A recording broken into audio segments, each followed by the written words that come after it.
Hai hai hai, welcome back to Bola Garis Keras Channel.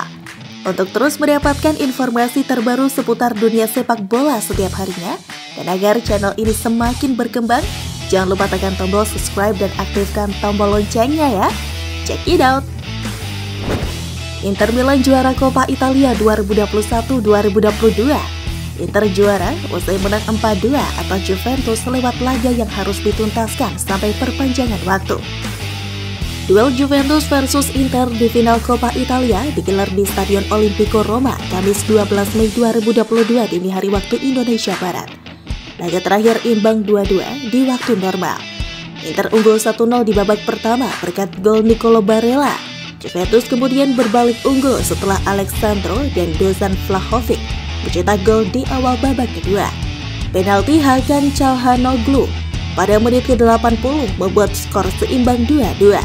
Di babak perpanjangan waktu, Ivan Perisic mencetak 2 gol untuk memberi Inter kemenangan.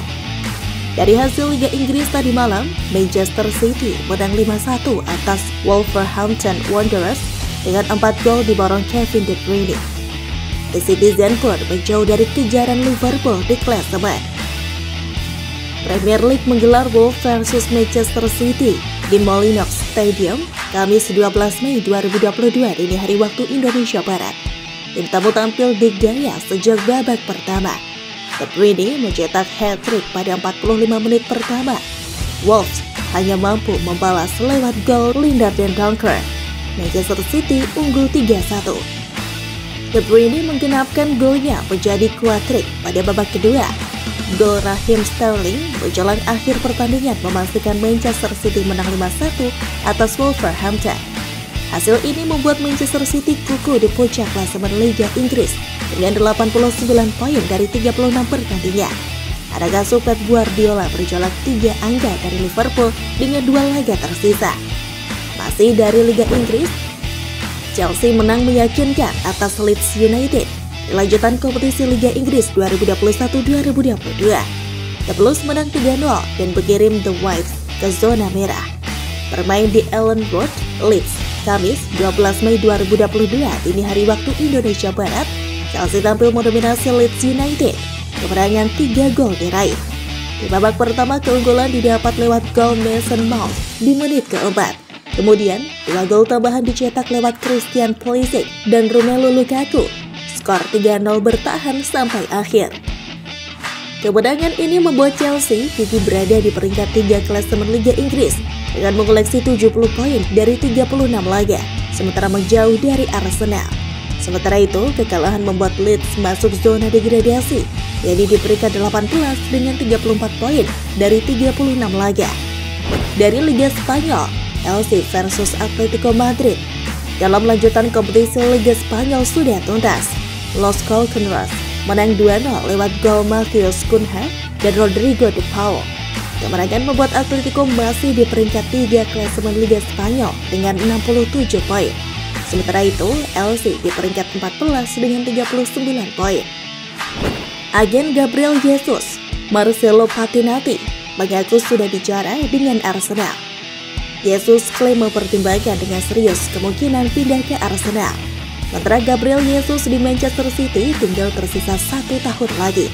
Hingga kini tidak ada tanda-tanda pemain asal Brasil itu akan memperpanjang kontraknya di Etihad Stadium. Dengan bergabungnya Erling Haaland pada musim panas nanti, masa depan Gabriel Jesus di City semakin jadi tanda tanya. Sejumlah klub kabarnya tertarik kepada pemain berusia 25 tahun itu. Agen Gabriel Jesus, Marcelo Patinati, menyebut pembicaraan dengan Arsenal soal transfer kliennya sudah dimulai. Jesus disebut menyukai proyek The Gunners. Dortmund dan Manchester City menyepakati transfer Erling Haaland Selasa 10 Mei 2022 malam waktu Indonesia Barat. Dengan begini, Manchester City tinggal membicarakan soal gaji dengan sang striker. Saga transfer Erling Haaland terjawab sudah. Melalui pernyataan resmi, Manchester City mengumumkan kalau pihaknya sudah menyepakati transfer striker asal Norwegia tersebut. Jika negosiasi gaji dan penandatanganan kontrak selesai dalam waktu dekat, maka Manchester City bisa mengumumkan Erling Haaland secara resmi pada 1 Juli 2022. Kabarnya, Haaland akan tekan kontrak berdurasi 5 tahun hingga 2027. Gaji awalnya distipulasikan 500.000 pound per pekan, tapi kini tidak lagi demikian. Angkanya masih di bawah andalan utama The Citizens, Kevin De Bruyne, yaitu 375.000 pound per pekan.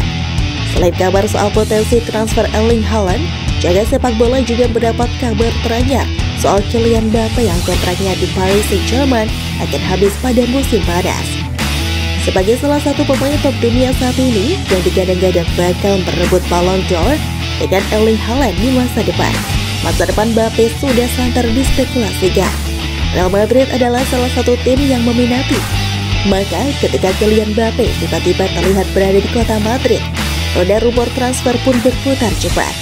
Mereka menyebut Mbappe berada di ibu kota Spanyol itu bersama ex-pemain Madrid, Achraf Hakimi.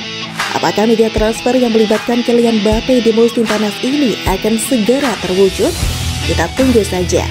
Paul Pogba tidak begitu tertarik pindah ke Manchester City musim depan. Gelandang asal Prancis itu lebih suka pergi keluar Inggris. Kontrak Pogba bersama Manchester United akan habis di bulan Juni mendatang. Ia dilaporkan tidak lagi bermain membela MU di sisa musim ini karena masih berjuang menjalani pemulihan cedera. Dengan statusnya yang akan menjadi bebas transfer pada musim panas mendatang, Pogba bisa berdiskusi dengan tim manapun yang tertarik merekrutnya. Manchester City dilaporkan berminat kepadanya, namun sejauh ini tampaknya hal itu sulit terjadi. ESPN melaporkan, seorang sumber dekat Pogba menyatakan pemain 29 tahun itu lebih suka pindah dari Inggris. Ia akan mempertimbangkan semua tawaran serius yang hadir, namun Paris Saint-Germain dan Juventus menjadi prioritas utama. Timnas Indonesia U23 versus Timor Leste U23 pada ajang SEA Games 2021 tuntas digelar. Skuad Garuda Muda menang telak 4-1. Laga Indonesia U23 versus Timor Leste U23 digelar di Stadion Victory, Foto, Vietnam, Selasa malam 10 Mei 2022. Di babak pertama Timnas Indonesia U23 unggul dengan skor 1-0 lewat gol Egy Maulana Fikri di menit ke-16. Sebelum gol Egy di awal babak pertama, kiper Hernando bikin penyelamatan gemilang. Dirinya menepis penalti dari Moutinho setelah nama terakhir dilanggar Maklok. Di babak kedua, Indonesia tambah gol via Witan Sulaiman di menit ke-52 dan di menit ke-77. Sang kapten Fakhrudin juga bikin gol dengan sundulan di menit ke-58. Moutinho sempat memperkecil ketertinggalan di menit ke-69. Skor akhir 4-1.